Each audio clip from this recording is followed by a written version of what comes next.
इस वीडियो में हम क्या डिस्कशन करने वाले हैं। इस वीडियो के अंदर हम कंपनी ऑडिट को डिस्कशन करने वाले हैं। इसके कुछ सब पार्ट्स बनेंगे, तो धीरे धीरे आपके साथ शेयर करते रहेंगे। सबसे पहले ओवरव्यू, जो कंपनीज एक्ट 2013 है, वो एक्ट है जो पार्लियामेंट ऑफ इंडिया के द्वारा रेगुलेट होता है, जो incorporation of company, responsibility of company, directors और डिसोल्यूशन ऑफ कंपनी, ये सभी बातें डील करता है। It is a rule based act. Companies Act 2013 is divided into 29 chapters containing 470 sections as against 658 sections in the Companies Act 1956 and 7 schedules. Section 138 to Section 148 of the Companies Act 2013, hereinafter referred to as the Act, unless otherwise mentioned, deal with provisions relating to audit of companies. Therefore, it is quite important to understand these provisions very carefully. तो आपको अपने मतलब की बातें यहाँ पे बताई गई है। जो सेक्शंस हैं जो डील करते हैं with respect to company audit, Section 138 Internal Audit, Section 139 Appointment of Auditor, Section 140 Removal Resignation of Auditor and Giving of Special Notice. Section 141 है Eligibility, Qualification and Disqualification of Auditors. Section 142 है Remuneration of Auditors. Section 143 Power and Duties of Auditor and Auditing Standards. मैं एक request करूंगा, जैसे जैसे मैं पढ़ रहा हूँ आप भी इसको पढ़ने की और रिवाइज करने की कोशिश कीजिए। सेक्शन 144 है auditor not to render certain services, यानी 44 के अंदर क्या होता है, जो ऑडिटर को सर्विसेज वो नहीं दे पाता। सेक्शन 145 डील करता है auditors to sign audit report. 46 auditors to attend general meeting. 147 punishment for contravention. Section 148 central government to specify audit of items of cost in respect of certain companies. मतलब कहा जा रहा है 148 जो सेक्शन है वो डील करता है कॉस्ट ऑडिट से। सबसे पहले बात की जाए section 139 of the companies act 2013, यानी appointment of auditor. Appointment of auditor का सेक्शन है 139। अपॉइंटमेंट का मतलब होता है फर्स्ट ऑडिटर भी हो सकता है अपॉइंट करें, और उसके बाद सब्सिक्वेंट ऑडिटर भी, यानी जब कंपनी नई बनती है तो उसके बाद इनकॉर्पोरेशन के बाद जो उसमें अपॉइंटमेंट होता है वो फर्स्ट, और फर्स्ट के बाद जितने भी होंगे हम उसे क्या कहेंगे, सब्सिक्वेंट ऑडिटर का अपॉइंटमेंट हो रहा है। तो फर्स्ट ऑडिटर के अंदर भी दो कैटेगरी बनाई गई है यहाँ पे। Other than government company section deal करता है 139 सबसेक्शन 6। जैसे जी बनता है उससे बन गया 6।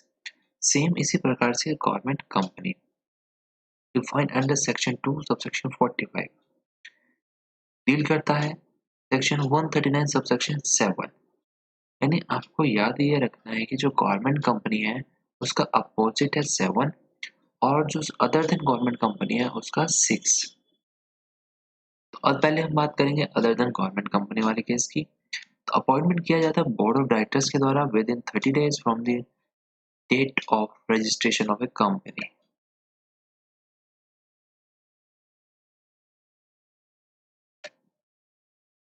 इन केस ऑफ फेलियर, अगर बोर्ड फेल हो जाता है अपॉइंट करने में, तो members in AGM within 90 days का अपॉइंटमेंट करते हैं फिर, और होल्ड करता है वो office till the conclusion of the first AGM.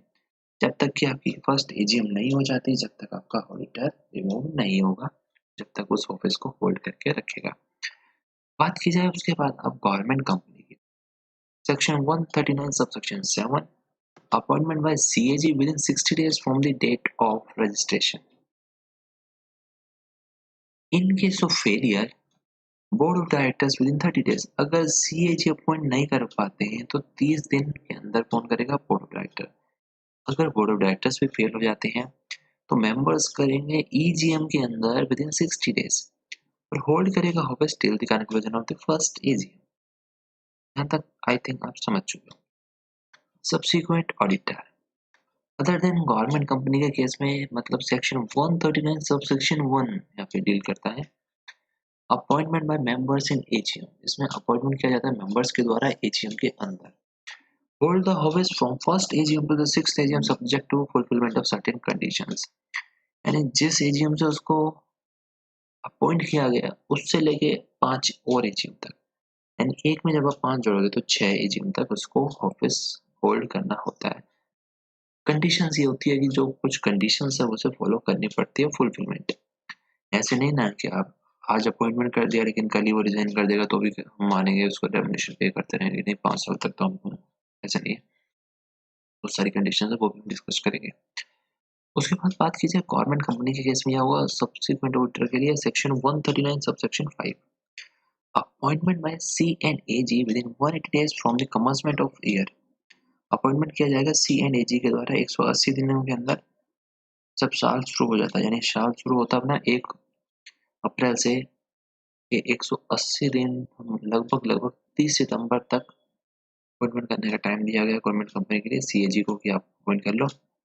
Hold always till the conclusion of the next AGM। लेकिन गवर्नमेंट कंपनी के केसेस में जो ऑडिटर होता है अपॉइंट होता है वो केवल और केवल अगले AGM होने तक ही वो ऑफिस होल्ड कर सकता है। इसीलिए यहाँ पे बताया गया कि अपॉइंटमेंट किया जाता है CAG के द्वारा 180 दिन के अंदर commencement of year.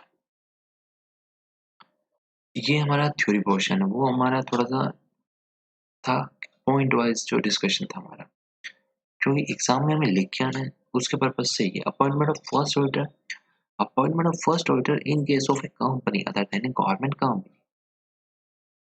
As per section 139 subsection 6, the first auditor of a company other than the government company shall be appointed by the board of directors within 30 days from the date of registration। ये बहुत ज़्यादा मायने रखती है बात, date of registration of company।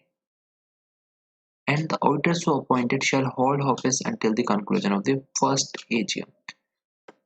In case of failure of the board to appoint the auditor, it shall inform the members of the company. The members of the company shall within 90 days at an extraordinary general meeting appoint the auditor. Appointed auditor shall hold office till the conclusion of the first AGM. Appointment of first auditor in case of a government company. Section 139 subsection 7 provides that in the case of a government company or any other company owned or controlled directly or indirectly by the central government or by any state government or governments or partly by the central government and partly by one or more state government, कुल मिला के जो सरकारी company है चाहे वो central government की हो चाहे वो स्टेट गवर्नमेंट की हो चाहे वो दोनों की हो, the first auditor shall be appointed by the comptroller and auditor general of the India, मतलब कि CAG, within 60 days from the date of registration of the company।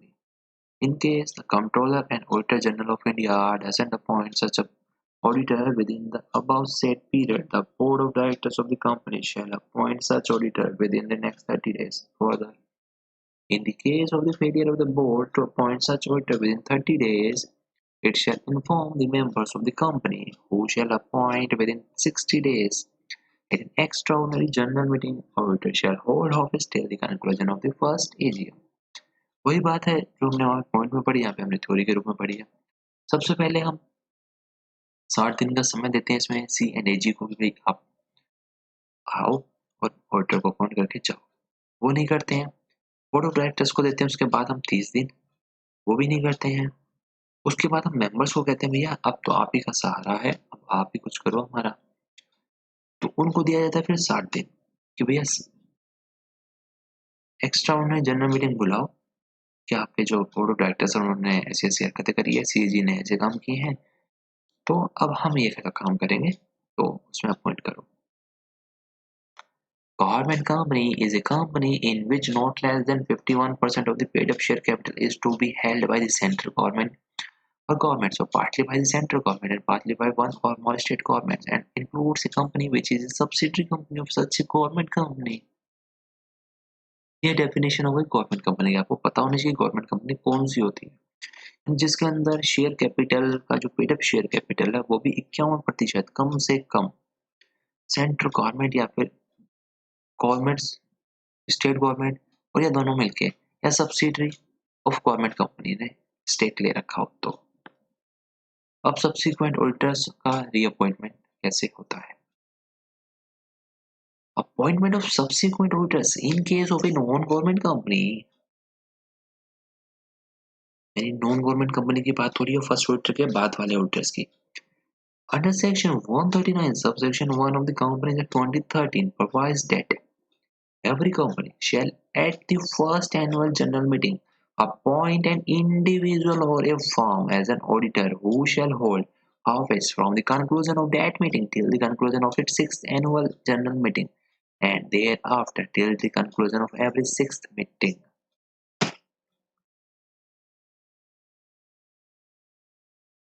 कहा जा रहा है जब आपकी पहली एजीएम होगी उस टाइम पे आप अपॉइंट करोगे किसी इंडिविजुअल को, यानी किसी प्रोप्राइटरशिप फर्म को, और या फिर किसी पार्टनरशिप एलएलपी फर्म को एज ए ऑडिटर अपनी कंपनी के लिए, जो होल्ड करेगा आपका ऑफिस टिल कंक्लूजन, जब तक आपकी छठी एजीएम होती है।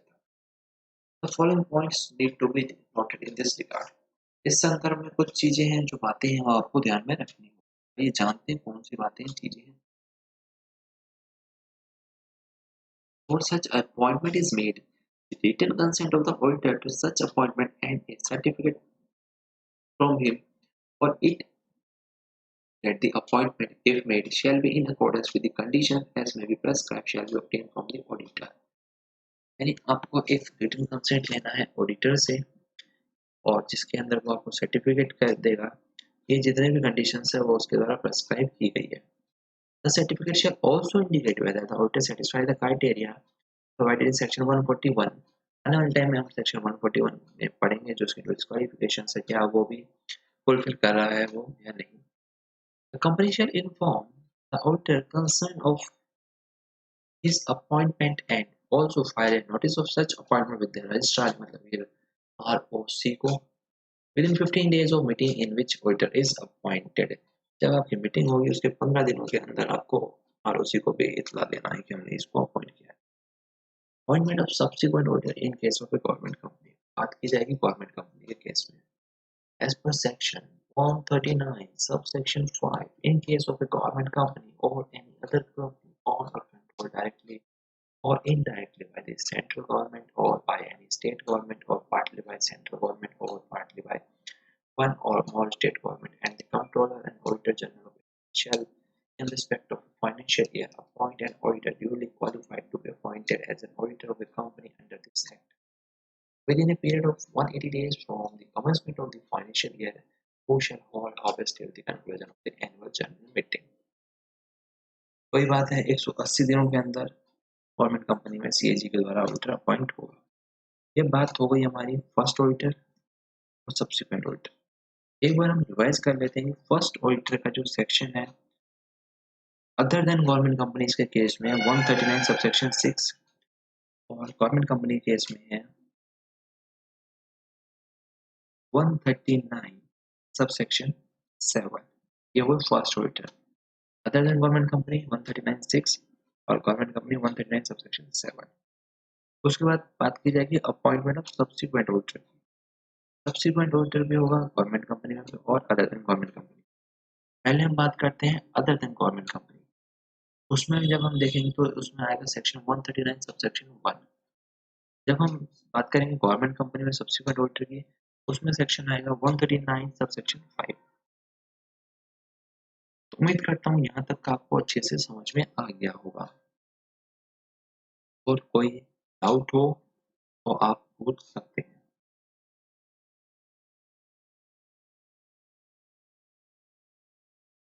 फिलिंग ऑफ कैजुअल वैकेंसी का जो टॉपिक है वो हम कवर करेंगे अपने नेक्स्ट वीडियो में।